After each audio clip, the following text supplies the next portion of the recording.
1424 once again with NASCAR 08. And in this episode of our season with David Reutimann's 00 Burger King Toyota Camry, we are going completing race 21 of 36, which is going to take place at Pocono Raceway for the Pennsylvania 500. In the last episode, we raced at Indianapolis Motor Speedway for the All-State 400 at the Brickyard, where we got our 4th consecutive win. But it was definitely a very enjoyable race. There was a lot of stuff happening, especially on the last lap. I used John Wood to catch the rest of the top 5, and then we made our way through them, almost right Kyle Busch, and then we battled Kyle Busch off of turn 4 to get that 4th win. So, while I do want to win at Pocono this time, because last time we didn't manage to get a top 5 because of our pickers' mistakes, same time, I kind of don't want to, because then my fans are going to be like, so triggered by my awesomeness. I don't know. But let's go ahead and get to the track. David Reutimann has the fastest lap record at this track with a 49.91. This is already sounding kind of nasty because, yeah, we set that record last time we came here. John Wood is going to be starting on the pole. That I don't like looking at. Michael Waltrip's going to be starting in 2nd, so that's nice. Jeff Green 3rd, Dale Earnhardt Jr. 4th, Sterling Marlin 5th, Jeff Gordon 6th, Kyle Busch 7th, Kevin Harvick 8th, Mark Martin 9th, and Paul Menard's going to be starting in 10th. Let's go ahead and find our teammate Dale Jarrett. There's Tony Stewart in 14th. Dale Jarrett's going to start in 17th, so that's on the inside. Hopefully he can make something out of that. Now, we just saw Dale Earnhardt Jr. starting up front, and recently he's been falling back a little bit in the point standings, and he's trying to make the chase. I know Jimmy Johnson just made it above the cut line finally, but there's still quite a few races until all this is actually decided whenever the chase comes. The green flag's out. We're underway for 16 laps here at Pocono again. The whole field just stopped in front of me before we could get to turn 1. I just realized I was using the analog stick. I don't use the analog stick to steer my car in this game. And I'm getting tight. Gotta figure out how to race this car again. I'm going to dive underneath you guys and make it 4 wide off of turn 2. We're not going to be 4 wide whenever we get into turn... that wasn't turn 2, that was turn 1. I don't know how to count my turns at this track. I called it turn 2 because usually whenever you come off the first turn, it's called turn 2. But this is turn 2. So that was turn 1, but whatever. We weren't going to be underneath that many cars going into that turn. And we got this 42 car of Juan Pablo Montoya. He's in the paint scheme that Kyle Larson later brought back that we mentioned at the beginning of the season. I'm trying to stay off of him. Okay, so at the end of the first lap, we're going to be in 32nd place. It means we made up a total of 11 positions in the first lap. So that's really nice. Love this paint scheme. Yeah, last time we raced this track, we used the Domino's paint scheme, and maybe this one will give me better luck. It usually always does. Usually always is not the phrase I'm supposed to be using. I made an oath from the last episode of this series just yesterday. I'm not going to be consuming Snickers for the remainder of 2018. Not after what happened at Chicagoland. We should all just take the oath. No more Snickers for the remainder of the year. That was a whole new level of paging. That, I can't even fathom the absolute amount of stupidity.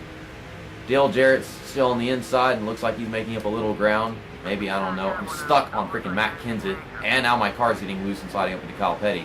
This car just wants to touch every car on the racetrack.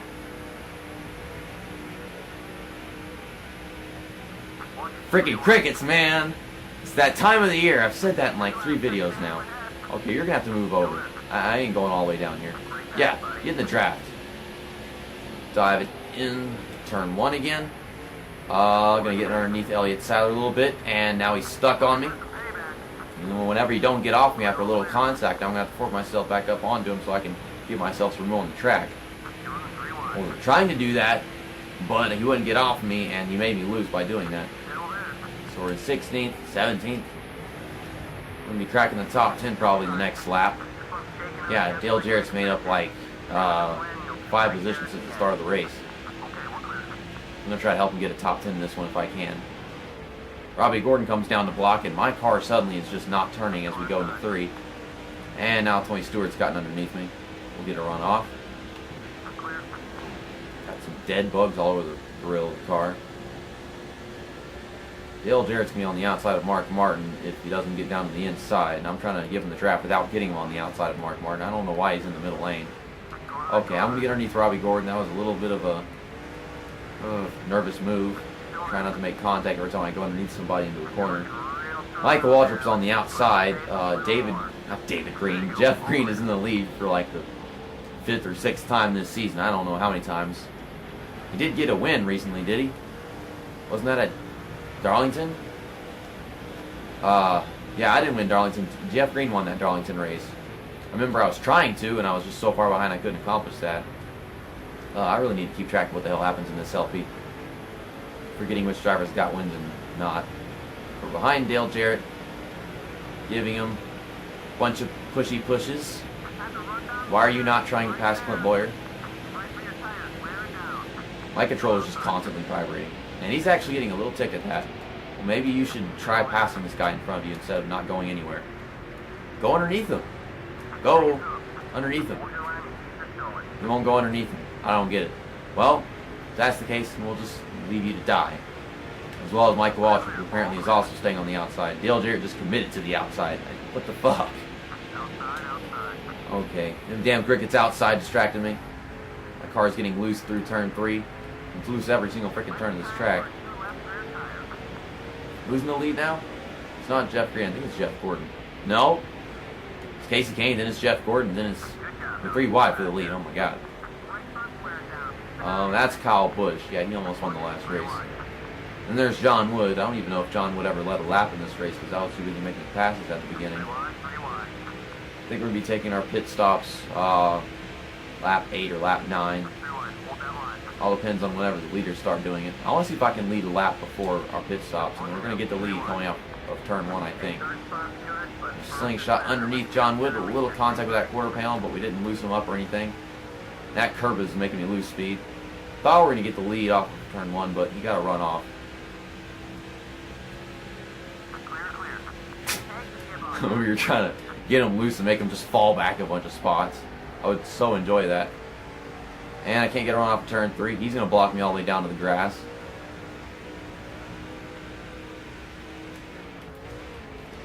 Dang it. Try to get underneath him, but I'm not clear. I just can't get by John Wood. And so John Wood's going to lead a lap. And Dale Earnhardt Jr. just spun me without even trying. That was my fault. I'm trying to pass John Wood, but my car won't get runs off of these corners, and he keeps blocking me all around the damn track. I couldn't tell whether or not I was clear whenever I tried diving into turn 3. And when I came back down the track, well, I wasn't clear anymore. I mean, I don't think that even should have been a caution because I saved it in the first place.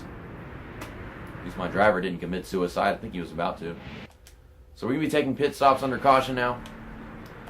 My picker says I should, but I'm not going to do it unless they are. Yeah, I see him making those first moves. So we're going to get 4 tires, full tank of fuel, repair some of that damage that we've gotten on the sides of our car from Dale Earnhardt Jr. and sliding up into people going into corners. And, well, all the fuel and blah-bitty-blah. Sometimes this car is too tight, sometimes it's too loose. I'll leave it as it is. I can win this race without these freaking adjustments. I think we're going to win it now because we're having our pit stops under caution. And let's take a look at this stuff. Casey Kane has the fastest lap in this race. Just a little bit faster than me. I'm surprised that I'm only second right now. We have not gotten that 49.91 or faster. That was the track record that we set last time. Maybe we will whenever we come to the restart and we're going full speed behind the leader or something like that. And there's a lap history. We're going to have, like, I guess, 8 laps, 9 laps maybe to go at the restart. Oh yeah, that was a little too early of a pit stop, but that was everybody. And Sterling Marlin behind me. Sterling Marlin, he had a DNF in the last episode. Might as well bring that up. Kyle Busch is still up here with us. Casey Kane is still up here with us. Jeff Green is still up here with us. Went to the outside because Kyle Busch was taking the inside. Oh my god, this car's fidgeting around a little bit. I thought I was going to be able to pass Kyle Busch off the corner with a bit of a run, but no, it didn't happen. We're still on the outside of Sterling Marlin. Here comes Mark Martin, too. Car decided not to turn right there, so I was letting up the gas, but it didn't really help whatsoever. I don't get it. You have to dive into the turns at this track. You have to hold the bottom going in. And if you can't get to the bottom because someone else is there, then you're kind of screwed. And the AI, they're not screwed because they're AI. They automatically hold whatever line they're taking. You know how it is. It's just frustrating, man. That's how Pocono races. This is that really old version of Pocono before they got the repave, I think, in 2011 or 2012. Something like that. God, get off of me. Damn, AJ Allmendinger. I think that's the dinger. These guys are blocking me. They're protecting their position. Go over to the inside now, so we're fine. Still keeping this car in one piece. Scratching it up every chance I can get, though. Okay, hit the brakes really hard so I can get some momentum off. And I'm pushing Sterling Marlin. Like I said during the NASCAR 2005 LP, I have plans with Sterling Marlin for an LP. Damn, Casey Kane, what are you doing? What I was saying, I have plans for an LP with Sterling Marlin in his Coors Light car at some point. Most likely whenever we return to NASCAR 2005 for a different sort of LP with different settings and crap. I was thinking more of a last to first challenge situation without tire wear and fuel use. Okay, don't slide up into Casey Kane. I got one more pass to take this lead, and then we're going to get our 5th consecutive freaking win in this season. I'm pretty sure. Unless they start fighting back and rubber banding whenever I take the lead. Still have not yet cleared Sterling Marlin. This is a bad position to go trying to pass somebody into a turn like this. Oh, we're getting tight. And I hit him on the bumper. Maybe the outside. Can't pass on the outside of this track, I know that much. Okay, it's going to take perfect middle line. He just slid right up into me. That was all his fault. Okay, then. And I was coming down because that's how the track works. You turn your car if you don't want to hit the wall. But he wanted me to hit the wall, apparently, because he just came right up onto me. Got a little draft in the front stretch, and then he's got that straightaway speed once we're out of it. We're diving into turn 1, trying to clear him. Still can't do it. I can't pass Sterling Marlin. Okay, here he comes again. Casey Kane is just watching the show. Maybe we'll get it this time in turn 2. Come on. I think I overdrove the corner a little bit. And Sterling Marlin hits the outside wall trying to stay on the outside. But here comes Casey Kane again. Nope. Nope. Nope. Oh my God. Turn. Turn! Come on. Why did I know that was going to happen? He just drove right into me. What the fuck? What is with these AI? They don't stop coming up on me on turn 3. Golly. This car, if it was one of those really good race cars, we got a caution. I don't know what I was saying. If it was one of those really fantastic great cars like Jeff Gordon or Dale Earnhardt Jr.'s cars, Tony Stewart, you know them, they would handle so well that even on tire we'd still be able to hold the inside line. But we went into that corner and I felt like I was taking it fine, but it just wouldn't get to the bottom. Casey Kane got underneath me and then he just freaking slapped me into the outside wall like Sterling Marlin did. It looked a lot more intentional in Sterling Marlin's case, but I don't know. I guess we had a debris caution right here. Maybe. They had a freaking situation with David Reagan hitting the outside wall right there. I don't know what this was. Oh, he drove it into David Reagan and then he spun around. See, I didn't see it the first time. Maybe you guys saw it, but I was too busy just talking away. So we're coming to the restart in 2nd place. Don't know if it's going to be a good restart or not. I'm kind of surprised that this race is actually staying enjoyably, even though I was right up front at that last restart. We're going to finish better than this race than we did in the last Pocono race. Okay, got a little wheel spin right there. I was not expecting that. I thought we'd be in 3rd gear. But in the last Pocono race, once pit stops happened halfway, we got back on the track and there was just nothing to do. There was no cars behind us and there was no cars in front of us. We just couldn't make up all that time. Going into turn 1, we're just going to slide right past Sterling Marlin. And we're clear. He's going to try to get back around us. I'm going to have to block on and secure this lead. And we've got Casey Kane going on the outside. No, no, no, no, no, no, no. No you don't. Oh shit, overdrove the corner. Please don't make 3 wide. I mean, it's bad enough as it is. I'm smiling because this is NASCAR 08. And it's just the car. I mean, I'm not used to a game this pathetic in terms of AI performance actually fighting back on me like this. Scared the crap out of me. And then I got another caution. But we're in the lead that time. Can we not end this race under caution? Can we actually have a battle to the victory? Yeah, it was David Reagan dropping debris. His ass is just falling apart. Speaking of that Coors Light car earlier, he's right there. That's David Strimmy in this game. Pit. Should I pit? I mean, did we pit too early last time? I don't know. Did they pit? I guess they didn't pit because otherwise we have a different order. Freaking wheel spin. The crew chief didn't say anything about them having pitted or not. And we're not even halfway on fuel yet. It's 4 laps to go at this restart. We're not halfway on fuel, so I think we'll be fine. They're getting a pretty good restart this time. Just behind me. Oh my god, Sterling Marlin. Sterling Marlin just dabbed into the outside wall. We've got a really big lead now that he's not behind us. Might gain some time with the draft. Golly, in front of my car is so much dirt and debris all over it. Okay, come on, turn. Turn, turn, turn. So that's out of the way. I think from this point on, we should be able to win this race, unless the tower starts getting bad.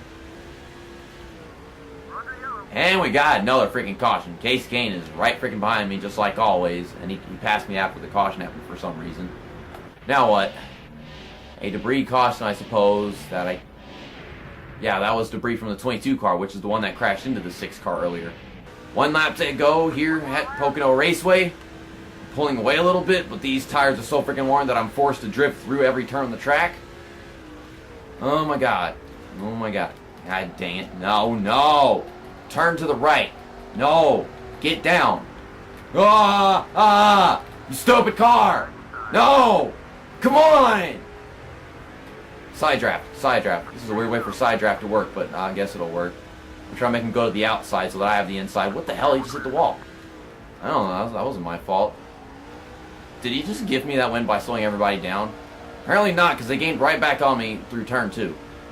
It's ridiculous. This car is just fighting me every inch of the track. I want to be specific to turns. Now they're in the red. That's a first for this season, isn't it? But off of turn 3, we are going to win here at Pocono, getting our 5th consecutive win this season. It was a little stressful, but overall it's just a bunch of debris cautions and me fighting those worn tires. So for the 5th time in a row, let's go do some donuts. Some Poconuts. And I can't get my car to get to the start-finish line so I can actually do them donuts. Poconuts! Poconuts! After starting 43rd, we finished in 1st place, just like we did in the last 4 races. And we led 4 laps in this race, which is going to give us the most laps led. So that's 10 bonus points. It's kind of ridiculous ever getting the most laps led whenever I'm starting in last place, honestly. AJ Allmendinger started in 29th and finished in 2nd. Mark Martin started 9th and finished in 3rd. Jeff Green started 3rd, finished in 4th, and led 3 laps in this race, so that's really a great race for him. Ryan Vickers started in 27th and finished in 5th. He is AJ Allmendinger's teammate, so with those similar paint schemes, I might have gotten mixed up a little bit in the last few laps of this race for all I know. Casey Kane started 16th and finished in 6th. I'm still laughing at the fact I said Vickers. But Casey Kane led 2 laps. Jeff Gordon started 6th and finished in 7th. Sterling Marlin started 5th and finished in 8th. He led 4 laps as well, so that is a tie for most laps led. He also gets 10 bonus points. Robbie Gordon started 11th and finished in 9th.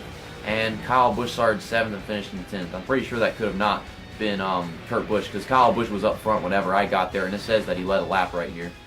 I think Kurt Busch was way out there in the middle of the field somewhere. But you can look through the rest of the race results.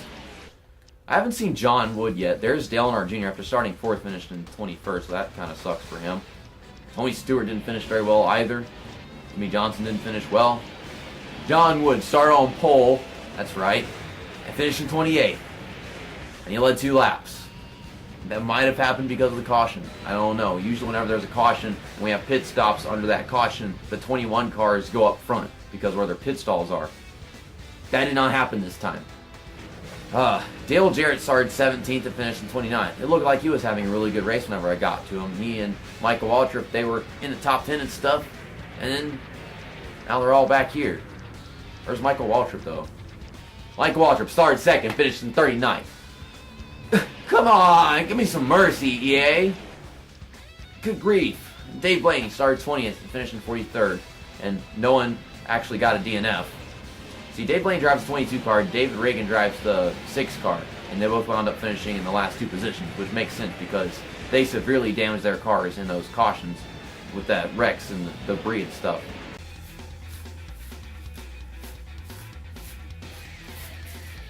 After our 5th consecutive win, we are 868 points in front of Tony Stewart. This is starting to get a little sad and maybe offensive to my viewers who don't like seeing me win all the time. But hey, maybe I should just stop trying. I mean, I don't even feel like I'm really trying right now. I'm just drifting through every freaking turn like it's nothing. Kyle Busch is in 3rd, 881 back. John Wood is in 4th, 984 back. Probably lost a lot of ground because of that 28th place finish. He sucks so hard. Reutimann is in 5th, 1,067 back. Ken Schrader is in 6th, 1,087 back. Matt Kenseth is in 7th, 1,092 back. Jeff Green is in 8th, 1,148 back. Michael Waltrip, wasn't he in 6th? Now he's in 9th. Not even visible to the eye whenever you go to the season standings thing. Golly, he's not on the screen anymore. He just might not make the chase. That would be very depressing. I kind of thought he was going to be making it all season long. Michael Waltrip, stop that. Robbie Gordon is in 10th, 1,174 back. Clint Boyer 11th, 1,209 back. And Jimmy Johnson is right above that cutoff line still, 1,278 back. Mark Martin, Kevin Harvick, Dale Earnhardt Jr. is in 16th place.